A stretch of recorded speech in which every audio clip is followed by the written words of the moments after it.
नमस्कार, बहुत स्वागत है आपका इस बुलेटिन में। मैं हूं आपके साथ अवंतिका श्रीवास्तव। रायपुर से इस वक्त एक और बड़ी जानकारी छत्तीसगढ़ आ रही है। केंद्रीय मंत्री स्मृति ईरानी आज या कल नहीं बल्कि आज ही अमित शाह का दौरा रद्द होने के बाद स्मृति ईरानी के कार्यक्रम को लेकर जानकारी। दोपहर करीब 3:30 बजे कार्यक्रम स्थल तक पहुंच जाएंगी। वो दंतेवाड़ा में परिवर्तन यात्रा को रवाना करने वाली है। बीजेपी की परिवर्तन यात्रा का शुभारंभ आज होने जा रहा था, लेकिन कुछ कारणों के चलते अमित शाह का पहुंचना नहीं हो सका। केंद्रीय मंत्री स्मृति ईरानी उनकी जगह पर पहुंच रही हैं। आज बीजेपी का बहुत महत्वपूर्ण कार्यक्रम था, जिसे लेकर लंबे समय से तैयारियां भी चल रही थी। परिवर्तन यात्रा हरी झंडी दिखाकर आगाज इसका करना है। केंद्रीय गृह मंत्री भी लगातार छत्तीसगढ़ पर फोकस बरतते हुए, लेकिन कुछ कारणों के चलते छत्तीसगढ़ में आज नहीं पहुंच पाएंगे केंद्रीय गृह मंत्री अमित शाह, लेकिन उनकी जगह केंद्रीय मंत्री स्मृति ईरानी मोर्चा संभालेंगी। यहां पर बीजेपी के नेता उनका स्वागत करेंगे।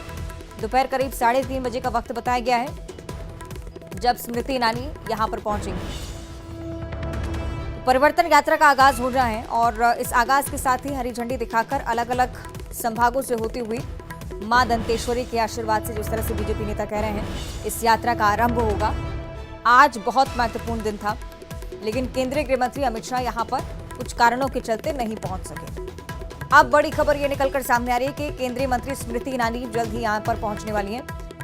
अब ये बताया जा रहा है कि दोपहर करीब 3:30 बजे स्मृति ईरानी पहुंच जाएंगी। कार्यक्रम से पहले मां दंतेश्वरी के आशीर्वाद के लिए दंतेवाड़ा पहुंचेंगी। उसके बाद विधिवत रूप से जो कार्यक्रम रखा गया है, क्योंकि बहुत बड़ी संख्या में लोग भी यहाँ पर पहुंचे थे, इंतजार कर रहे थे केंद्रीय गृह मंत्री का, उन लोगों को निराश करना भी ठीक नहीं, और इसी के चलते शायद हाल ही में ये निर्णय छत्तीसगढ़ में सामने आया है बीजेपी की तरफ से। तो केंद्रीय मंत्री स्मृति ईरानी अब से कुछ ही देर बाद पहुंच रही हैं। दोपहर करीब 3:30 बजे तक केंद्रीय मंत्री स्मृति ईरानी पहुंच जाएंगी। परिवर्तन यात्रा का शुभारंभ यहां से होगा और विधिवत रूप से जो कार्यक्रम स्थल पर तैयारियां की गई हैं उसका संचालन भी बीजेपी की तरफ से किया जाएगा। तो मंच की तस्वीर और सभा का जो नजारा आप देख रहे हैं, उसमें बहुत बड़ी संख्या में लोग पहुंचे हुए थे। निराशा भी थी सभी में कि केंद्रीय मंत्री अमित शाह का दौरा था, लेकिन वो पहुंच नहीं पाए। बीजेपी के लिए भी आज का दिन महत्वपूर्ण था, लेकिन इस बीच उन्हें निराश ना करते हुए केंद्रीय मंत्री स्मृति ईरानी वहां पर पहुंच रही हैं। और ज्यादा जानकारी हम लेंगे, चर्चा करेंगे। हमारे साथ डिप्टी न्यूज एडिटर अभिषेक शुक्ल फोन लाइन पर जुड़ रहे हैं। अभिषेक जी, निराश ना करते हुए जनता को केंद्रीय मंत्री स्मृति ईरानी का आना होगा। बिल्कुल, देखिए, केंद्रीय गृह मंत्री झंडी दिखाने के लिए आज पहुंचने वाले थे दंतेवाड़ा, लेकिन किन्हीं कारणों की वजह से केंद्रीय गृह मंत्री का ये दौरा फिलहाल निरस्त माना जा रहा है और इसीलिए स्मृति ईरानी अब पहुंच रही हैं, क्योंकि बीजेपी का शेड्यूल तय है और हर दिन की यात्रा का एक डेट तय है। इसलिए स्मृति ईरानी अब यहाँ पहुंचेंगी। लगभग 3:30 बजे का समय है जब स्मृति ईरानी यहाँ पहुंचेंगी और इस परिवर्तन यात्रा को हरी झंडी दिखाएंगी। वहां पर तमाम जनता और कार्यकर्ता भी मौजूद हैं, शेड्यूल भी तय है, बीजेपी के तमाम बड़े नेता मौजूद हैं और अमित शाह को ये हरी झंडी दिखानी थी, लेकिन बताया जा रहा है कि किन्हीं कारणों की वजह से अमित शाह नहीं पहुंच पा रहे हैं। इसलिए इस परिवर्तन यात्रा को और वहां मौजूद और उसके महत्व को देखते हुए बीजेपी ने तय किया है कि स्मृति ईरानी वहां पर पहुंचेंगी और वहां पर परिवर्तन यात्रा की शुरुआत करेंगी, शुभारंभ करेंगी हरी झंडी दिखाकर। तो लगभग 3:30 बजे का समय बताया जा रहा है जब स्मृति ईरानी पहुंचेंगी और इस यात्रा को हरी झंडी दिखाएंगी और इसकी शुरुआत करेंगी। बिल्कुल, और कार्यक्रम स्थल की तस्वीरें भी हम लगातार अभिषेक जी देख रहे थे। बहुत बड़ी संख्या में लोग यहाँ पर पहुंचे हुए हैं। कहीं ना कहीं बीजेपी में भी इस बात को लेकर निराशा होगी कि अगर केंद्रीय गृह मंत्री यहाँ पर नहीं पहुंचते तो लोगों के मन में भी निराशा आएगी। हो सकता है इसीलिए जल्दबाजी में शेड्यूल भी। देखिए, केंद्रीय गृह मंत्री का आना यहाँ पर तय था और इस यात्रा को देखते हुए भारी भीड़ भी मौजूद थी और हालांकि जहाँ तक निराशा वाली बात है, तो चुनाव का समय लगातार नेताओं के दौरे होते रहे हैं और कई बार उसमें बदलाव भी होता है। स्मृति ईरानी आ रही है तो मुझे लगता है कि वहां के लोगों के लिए भी काफी राहत भरी खबर है कि स्मृति ईरानी का अपना एक अलग ऑरा है और स्मृति ईरानी वहां पहुंचकर दंतेवाड़ा जैसे घोर नक्सल इलाकों में वहां पहुंचेंगी और परिवर्तन यात्रा को हरी झंडी दिखाएंगी। ऐसे में मुझे लगता है कि कार्यकर्ताओं और वहां के लोगों का उत्साह बना रहेगा। बीजेपी की यही कोशिश है और परिवर्तन यात्रा जो कि पहले से तय था उसमें कोई परिवर्तन नहीं हो सकता था शेड्यूल में, इसीलिए केंद्रीय मंत्री स्मृति ईरानी का आना फिलहाल तय किया गया है और 3:30 बजे के लगभग वो पहुंचेंगी और इस यात्रा की शुरुआत करेंगी। विधिवत रूप से जो पहले कार्यक्रम तय किए गए थे अभिषेक जी, दंतेश्वरी मंदिर में सबसे पहले पूजा अर्चना, उसके बाद सभा, उसके बाद रैली भी और संबोधित भी करना है, यही कार्यक्रम का सिलसिला रहेगा आज भी? हो सकता है, फिलहाल शेड्यूल, क्योंकि थोड़ा सा कार्यक्रम में डिले जरूर हुआ है। अमित शाह पहले 2 बजे आने वाले थे, फिर थोड़ा बिफोर हुआ था समय, लेकिन अब क्योंकि वो नहीं आ रहे हैं और आनन फानन में स्मृति ईरानी का ये दौरा बना है, तो हो सकता है कि थोड़ी कटौती उसमें कर दी जाए, क्योंकि मौसम का भी ध्यान रखा जाएगा वहां पर, क्योंकि मौसम में बदलाव हुआ है और बारिश भी हो रही है। तो हो सकता है कि थोड़ा मामूली सा फेरबदल इस कार्यक्रम में हो जाए, लेकिन मुख्य कार्यक्रम जो है हरी झंडी दिखाने का, वो यथावत रहेगा और स्मृति ईरानी वहां पर हरी झंडी जरूर दिखाएंगी। चलिए, देखना होगा आगे क्या कुछ होता है। बहुत शुक्रिया आपका अभिषेक जी इस पूरी चर्चा के लिए। तो आप लगातार देख रहे हैं कि केंद्रीय गृह मंत्री अमित शाह के पहुंचने के सिलसिले के साथ ही लोगों में निराशा जरूर थी, क्योंकि उनका दौरा भी स्थगित माना जा रहा था। लेकिन अब चूंकि केंद्रीय मंत्री स्मृति ईरानी यहां पर पहुंच रही हैं, तो ये माना जा रहा है कि विधिवत रूप से जो कार्यक्रम तय किए गए थे वो जल्द ही उसी प्रकार से क्रियान्वयन किए जाएंगे। लेकिन फिलहाल एक और बड़ी जानकारी दिल्ली से आपको बताएं। दूसरी तरफ बीजेपी में मंथन की स्थिति मध्य प्रदेश के लिहाज से भी। बीजेपी का मिशन 103, जिसको लेकर लगातार हम आपको जानकारी दे ही रहे हैं। एमपी के लिए बीजेपी का ये मिशन 103, जो कि ये स्पष्ट करता है कि हारी हुई सीटों पर खास फोकस बरतने की जरूरत है। Madhya Pradesh BJP core group की बैठक में विशेष चर्चा हुई है। बीजेपी ने 64 सीटों पर विशेष चर्चा की। 2018 में जिस जगह हार का सामना करना पड़ा, वहां कोई चूक ना हो, इसके लिए पहले से तैयारी। 121 सीटों पर हार का सामना नहीं करना पड़े, इसके लिए कोशिशें अब युद्ध स्तर पर चलेंगी। उपचुनाव में 18 सीटों पर बीजेपी ने जीत हासिल की है। 103 सीटों पर खास फोकस भी। 39 सीटों का ऐलान बीजेपी 25 दिन पहले कर चुकी है। ये माना जा रहा है कि 13 सितंबर यानी कि कल होने वाली बैठक के बाद दूसरी लिस्ट भी जारी होगी। उधर मध्य प्रदेश में बीजेपी के नेताओं के साथ केंद्रीय नेताओं की चर्चा लगातार ये इशारा करती हुई कि कुछ और सीटें जिन्हें लेकर सहमति जरूर बनती हुई नजर आ रही है। मिशन 103, जिसके तहत कमजोर सीटों पर भी फोकस पार्टी बरतती हुई।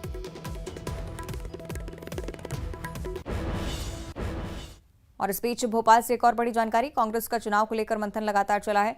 29 लोकसभा पर्यवेक्षकों की बैठक हुई। 2 घंटे तक पर्यवेक्षकों की बैठक चली। केसी वेणुगोपाल सहित दिग्गज नेता भी शामिल हुए। 29 लोकसभा पर्यवेक्षकों को जिम्मेदारी सौंपी गई है। दिल्ली के लिए रवाना हो चुके हैं केसी वेणुगोपाल। रणदीप सुरजेवाला और कमलनाथ भी उनके साथ ही हैं। दिल्ली में स्क्रीनिंग कमेटी की बैठक में वो शामिल होंगे। कुल मिलाकर पहली सूची आने का इंतजार जो है कांग्रेस में, वो जल्द ही खत्म हो सकता है, ऐसा माना जा रहा है। पर्यवेक्षकों को भी जिम्मा सौंप दिया गया है। आगामी विधानसभा चुनाव के मद्देनजर 2 घंटे तक बैठक चली है। मंथन इस बैठक में भी भरपूर हुआ है।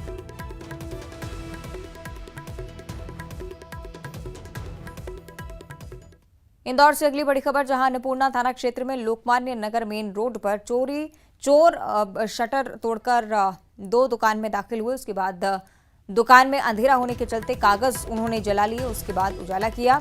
एक दुकान से परफ्यूम और दूसरी दुकान से कुछ नकदी लेकर फरार हो गए। सीसीटीवी में पूरी वारदात कैद हुई है। तस्वीरें आप देखिए। पुलिस जांच में जुटी हुई है। अन्नपूर्णा थाना क्षेत्र की पूरी घटना, दुकान में चोरी हुई है।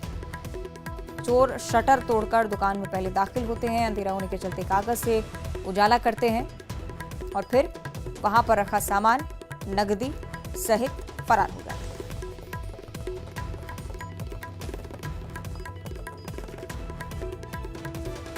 कुछ महंगे परफ्यूम्स भी रखे हुए थे, उन्हें भी लेकर वहां से रफू चक्कर हो गए चोर।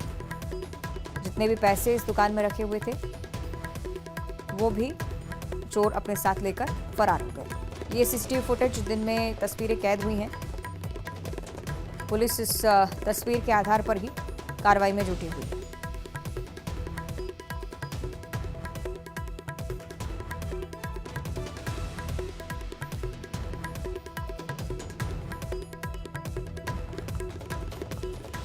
और अगली बड़ी खबर इंदौर से है, जहां रेप पीड़िता ने रीगल चौराहे पर बैठकर बच्चों के साथ धरना दिया है। सड़क पर हाई वोल्टेज ड्रामा चलता रहा। पीड़िता के साथ छोटे छोटे 3 बच्चे भी रोड पर बैठे रहे। पीड़िता का यह आरोप है कि पुलिस एमआईजी थाने पर सुनवाई उनकी नहीं कर रही है। रेप का केस वापस लेने का दबाव बदमाशों की तरफ से बनाया जा रहा है। महिला सब इंस्पेक्टर पर भी यही आरोप है कि परेशान कर रही हैं, कार्रवाई नहीं हो रही है।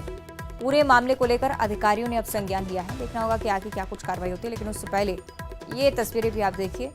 जमकर हंगामा बरपा रीगल चौराहे पर। 3 बच्चों सहित महिला बीच सड़क पर बैठ गई रेप पीड़िता, जो कार्रवाई ना होने को लेकर नाराजगी जाहिर कर रही थी।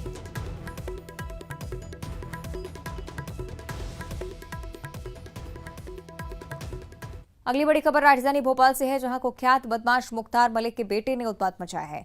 यासीन मलिक की बात करें, जिसने एक घर में घुसकर व्यक्ति के साथ मारपीट की है। मुख्तार मलिक के बेटे ने साथियों के साथ मिलकर बुजुर्गों पर हमला बोल दिया। बेसबॉल बैट के जरिए मारपीट की कोशिश, घर में घुसकर हमला किया। पीड़ित के बेटे से आरोपी का विवाद हुआ था, ये पता चला है। यासीन मलिक 2 साथियों के साथ पहुंचता है, मारपीट शुरू कर देता है। तलैया थाना इलाके का पूरा मामला है। मारपीट की घटना सीसीटीवी में भी कैद हुई है, तस्वीरें भी आप देखें। साफ तौर पर यासीन मलिक अपने 2 साथियों के साथ इस बुजुर्ग के साथ मारपीट करते हुए नजर आया है।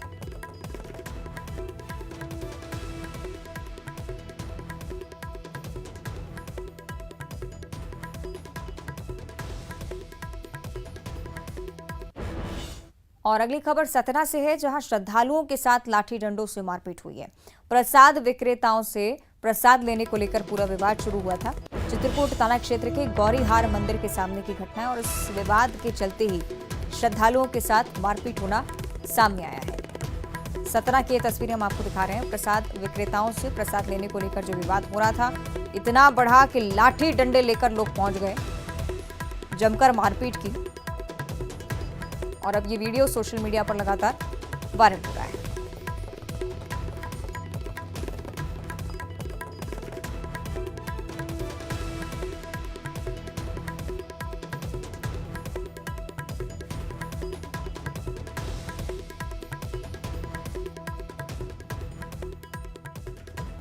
और सतना में ही मारपीट की एक और घटना सामने आई है। आशा कार्यकर्ता अस्पताल परिसर में भिड़ गई।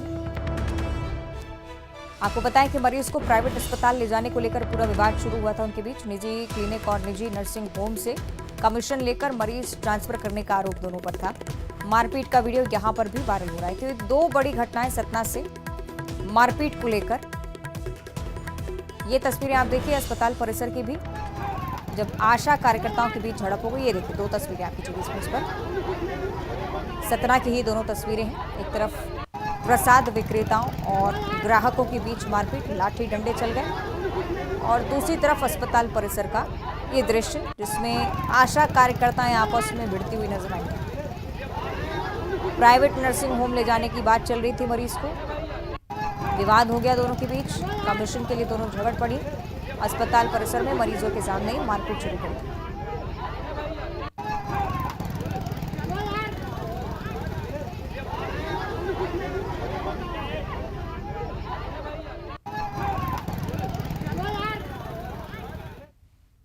और इस बीच दिल्ली से एक बड़ी खबर है। आज बीजेपी छत्तीसगढ़ कोर ग्रुप की बैठक होने वाली है। देर शाम दिल्ली में बीजेपी छत्तीसगढ़ कोर ग्रुप की बैठक होगी।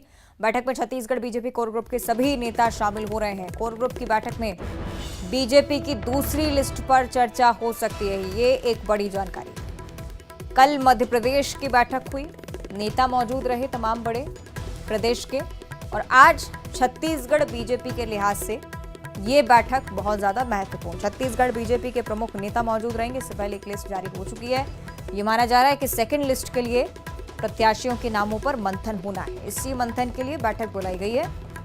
आप ये तय मान के चलिए कि आज, कल या परसों आने वाले कुछ दिनों में बीजेपी की तरफ से दूसरी लिस्ट भी जारी हो सकती है। जिस तरह की अटकलें मध्य प्रदेश में भी देखने को मिल रही हैं। और ज्यादा चर्चा हम करेंगे, इससे कि अनूप गुप्ता हमारे साथ जुड़ रहे हैं। अनूप, क्या कुछ कहा जा रहा है इस बैठक को लेकर? बता दूं कि आज देर शाम बीजेपी छत्तीसगढ़ कोर ग्रुप की बैठक दिल्ली में होगी, जेपी नड्डा के आवास पर, राष्ट्रीय अध्यक्ष जेपी नड्डा के आवास पे, जिसपे गृह मंत्री अमित शाह मौजूद रहेंगे। इसके अलावा संगठन मंत्री बीएल संतोष मौजूद रहेंगे। राज्य के प्रदेश अध्यक्ष प्रभारी रमन सिंह। बहुत ही छोटा ग्रुप को बुलाया गया है इस बैठक के लिए, क्योंकि आज कार्यक्रम भी था बहुत सारा छत्तीसगढ़ में। लेकिन आपको बता दूं कि जिस तरीके से बीजेपी इस राज्य को देख रही है, जिस तरीके से बीजेपी चाहती है कि किसी भी तरीके से जो है वो बीजेपी विधानसभा में जीत दर्ज कराए, इसको लेकर के लगातार मंथन का दौर जारी है। कल भी हमने देखा कि मध्य प्रदेश कोर ग्रुप की बैठक दिल्ली में हुई थी, आज छत्तीसगढ़ कोर ग्रुप की बैठक होगी और सूत्र बता रहे हैं कि इस बैठक में भी उन विधानसभाओं पर चर्चा की जाएगी जिन विधानसभाओं में बीजेपी ने पिछले विधानसभा में अच्छे परफॉर्मेंस नहीं किए थे, तो किस तरीके से पार्टी वहां पर अपने आप को मजबूत कर सकती है, इस पर पूरी तरह से चर्चा की जाएगी। और इसके अलावा उन विधानसभाओं को लेकर एक पूरी तरह से अलग रणनीति तैयार करने की योजना जो है वो बीजेपी की है। तो कई मायने पे आज जो बैठक होने वाली होगी कोर ग्रुप की, वो महत्वपूर्ण है। देखना होगा कि किस मुद्दे पर और किस तरीके से बीजेपी इस हारी हुई सीटों को लेकर आगे बढ़ती है। देखिए, आपको बता दूं कि 13 तारीख को बीजेपी केंद्रीय चुनाव समिति की बैठक है और ये सूत्र बता रहे हैं कि कुछ सीटों पर फिर से नामों की घोषणा भी की जा सकती है बीजेपी की तरफ से, क्योंकि बीजेपी चाहती है कि अगर नाम की घोषणा कर दी जाए तो इससे कहीं ना कहीं फायदा होगा। तो ये तमाम चीजें हैं, आज की बैठक में इन सभी मुद्दों पर बातचीत की जाएगी। जी, निश्चित तौर पर। और जिस तरह से कहा जा रहा है कि सेकंड लिस्ट जल्द ही जारी हो सकती है, अनूप, इसे लेकर कोई क्या चर्चा वहां पर है, क्योंकि मध्य प्रदेश और छत्तीसगढ़ दोनों ही प्रदेशों के लिए यह सिलसिला हम देख रहे हैं? बिल्कुल, देखिए 13 तारीख को बीजेपी केंद्रीय चुनाव समिति की बैठक प्रधानमंत्री नरेंद्र मोदी और पार्टी अध्यक्ष जेपी नड्डा के नेतृत्व में होने वाली है और सूत्र बता रहे हैं कि इस केंद्रीय चुनाव समिति की बैठक में भी मध्य प्रदेश और छत्तीसगढ़ पर विशेष तरीके से जो उम्मीदवारों के नाम है उस पर चर्चा की जाएगी। और जाहिर सी बात है, चूंकि केंद्रीय चुनाव समिति की बैठक है तो कुछ सीटों पर उम्मीदवार के नामों की घोषणा भी की जाएगी और यही वजह है कि उस पर आखिरी मंथन जो है वो पार्टी कर रही है। जैसा कि हमने बताया कि कल मध्य प्रदेश के बारे में चर्चा की गई थी, आज छत्तीसगढ़ के बारे में चर्चा की जाएगी कि जल्द से जल्द जो नाम है, क्योंकि देखिए प्रदेश स्तर पर नाम को शॉर्टलिस्ट किया गया है, उस नाम पर आज आखिरी बार चर्चा की जाएगी और उसके बाद वो सारे नाम के जो पैनल होंगे वो 13 तारीख को केंद्रीय चुनाव समिति के सामने पेश की जाएगी और वहां पे फैसला लिया जाएगा। जी, ठीक है, बहुत शुक्रिया आपका अनूप इस जानकारी के लिए। आगे बढ़ते हैं अंबिकापुर से अगली बड़ी खबर, जहां करंट की चपेट में आए छात्र और शिक्षक बुरी तरह से झुलस गए। करंट की चपेट में आने से 12 छात्र झुलसे करीब। करंट से झुलसने से शिक्षिका की भी हालत गंभीर है। शिक्षिका ने जान पर खेलकर बच्चों की जान बचाई है। शिक्षिका का निजी अस्पताल में इलाज चल रहा है। स्कूल में बिजली वायरिंग का काम चल रहा था। प्राथमिक विद्यालय रेखी मोड़ा का ये पूरा मामला है। बताया जा रहा है कि सभी बहुत बुरी तरह से झुलसे हैं, उनकी हालत भी गंभीर है, अस्पताल में भर्ती हैं। लापरवाही वश ये सब होना सामने आया, लेकिन शिक्षिका जिन्होंने अपनी जान की परवाह किए बिना बच्चों की जान बचाई। अंबिकापुर ब्लॉक के रिकी मुड़ा प्राइमरी स्कूल में एक बड़ा हादसा होते होते टल गया। 12 से अधिक छात्र करंट की चपेट में आ गए थे और शिक्षिका की सूझबूझ से उन बच्चों की जान बचाई जा सकी है।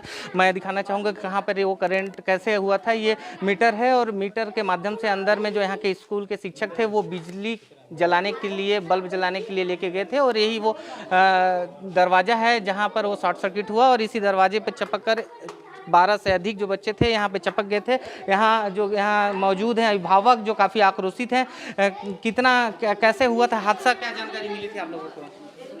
भैया यहाँ पे आज लगभग 1 घंटे पहले की बात है। यहाँ पे जब बच्चे यहाँ से निकल रहे थे, छोटे छोटे बच्चे हैं, जब वो एक दूसरे के ऊपर गिरने लगे तब मैडम को जब समझ में आया होगा कि इसमें करंट आ गया है तो मैडम ऐसे किनारे से सब बच्चे को निकाल रही थी। एक एक बच्चे को जब निकाली और वो निकालते समय मैडम का हाथ इसमें आ गया और मैडम को उसके वजह से मैडम को बहुत ज़्यादा चोटें आई हैं। उनका हाथ और पैर लगभग जला हुआ है और 10-12 बच्चों को ये चोटें आई हैं। गिरने के वजह से चोटें आई हैं।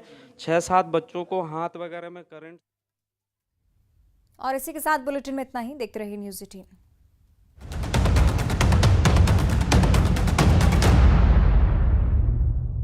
कहा मोदी जी के विजन पर खरा उतरा समिट। दिल्ली के अक्षरधाम मंदिर में ब्रिटिश पीएम ऋषि सुनक ने की पूजा। अक्षरधाम मंदिर के बाहर सुरक्षा